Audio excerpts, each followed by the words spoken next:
Selamat malam. Berkembang rumor di tengah masyarakat melalui berbagai platform media sosial dan juga sudut-sudut perbincangan warga akan adanya kerusuhan di bulan Agustus. Beragam tanggapan atas isu rusuh tersebut. Sebagian di antaranya resah dan ketakutan. Tentu ini tidak boleh dibiarkan. Desas-desus rusuh Agustus. Satu meja di forum malam ini bersama saya, Yogi Nugraha. Sudah hadir di studio Kompas TV malam ini untuk membahas tema kita hari ini. Komisaris Besar Budi Hermanto, Kabid Humas Polda Metro Jaya. Mas Budi, apa kabar? Baik, Mas. Mbak Nining Elitos, Koordinator Dewan Buruh Nasional Kasbi. Mbak Nining, ketemu lagi. Ya, Selamat malam.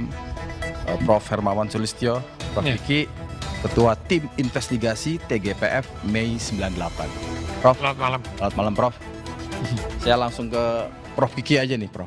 Prof pasti mendengar nih soal rame-rame pagar bongkar pasang dan di beberapa kota besar sehingga ditafsirkan oleh publik akan ada sesuatu yang traumatis, akan ada sesuatu yang buruk terjadi, yaitu kerusuhan. Kalau Prof melihat beberapa mal, pengusaha mengantisipasi itu seperti apa, atau memang ini wajar ketakutan dengan mengantisipasi membangun pagar, atau Prof melihat sesuatu yang lain dari situasi ini? Begini, kalau dari perspektif pengusaha, pemilik mal dan sebagainya, ya itu wajar-wajar saja karena referensi utama mereka adalah 98. Bagaimana mal-mal dijarah, tapi itu sudah 40 tahun yang lalu.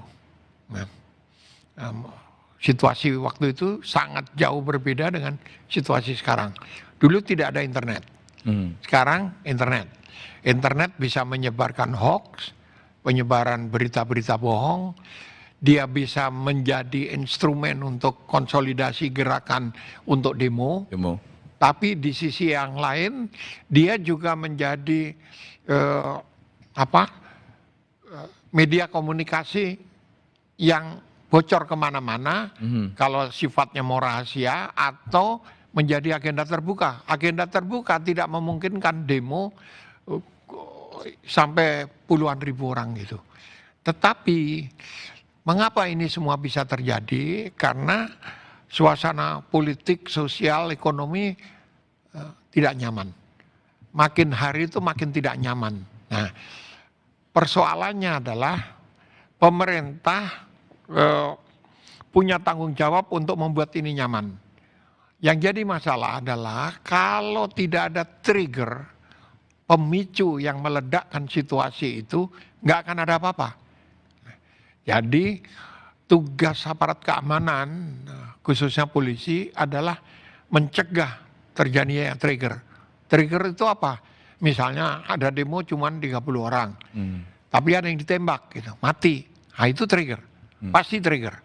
Nah, jadi kalau Prof nggak melihat siapa sebetulnya yang bermain di situasi seperti ini kemudian melemparkan informasi, kan tidak mungkin ya pengusaha-pengusaha mal itu atas inisiatif pribadi, tapi kok bisa serempak? Ini pasti kan ada semacam apa yang memang menebar ketakutan, apalagi sekarang di era komunikasi seperti ini, atau ada bocoran yang nyampe ke mereka. Ini kombinasi dari berbagai faktor ya, berbagai elemen gitu. Jadi kita tidak bisa menuduh satu kelompok buruh atau apa, atau kelompok politik. Simpul-simpulnya diperlakukan seperti apapun. Di soto misalnya.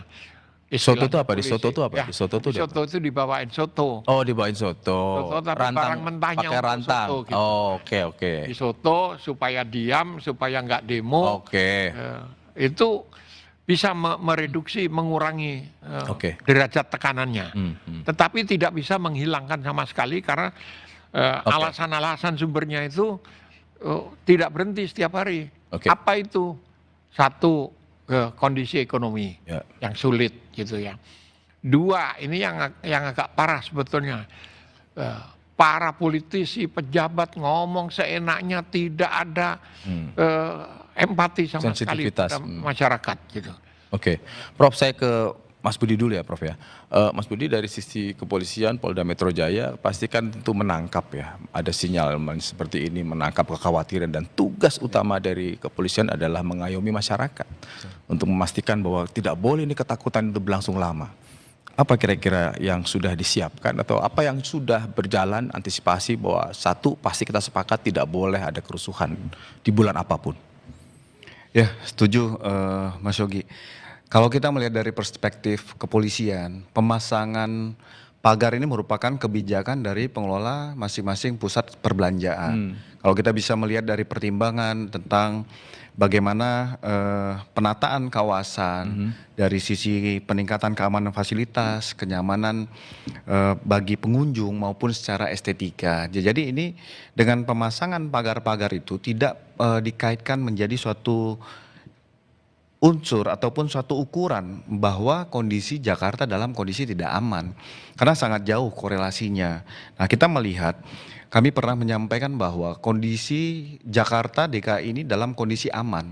Tolak ukurnya bisa kami buktikan dengan melihat bahwa kegiatan-kegiatan pendidikan berjalan dengan baik, kegiatan-kegiatan ibadah juga berjalan dengan baik, kegiatan pusat perbelanjaan juga berjalan dengan baik, dan ini terlihat kegiatan intensitas kerutinan itu juga berjalan dengan baik.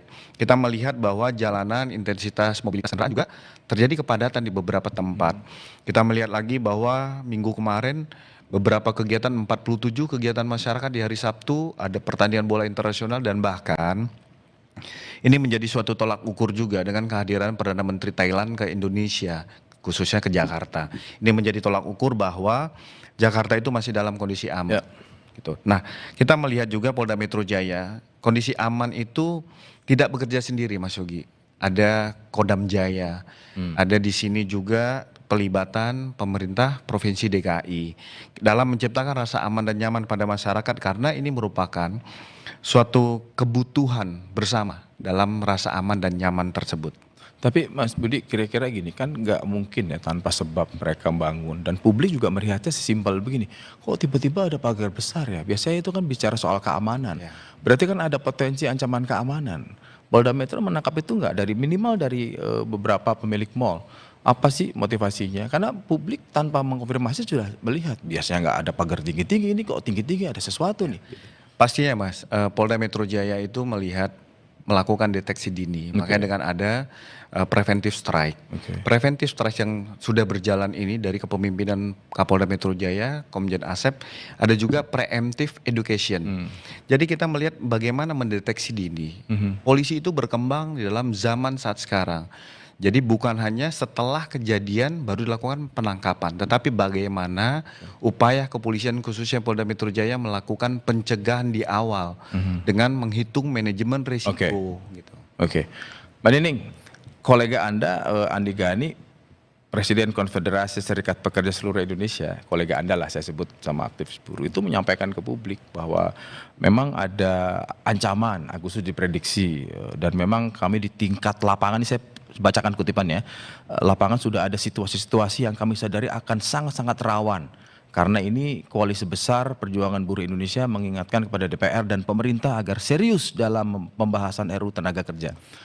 Saya tidak mungkin mengkonfirmasi soal ini, tetapi paling tidak sesama aktivis buruh sebetulnya dalam bulan Agustus ini, kalau boleh tahu ada aksi rencana besar apa sih dari, saya tidak menempatkan Anda sebagai aktivis buruh bahwa sebagai faktor pendukung, tidak sama sekali, tapi ingin bertanya aja karena biasanya kan buruh yang paling sering rajin turun ke lapangan dengan jumlah yang besar.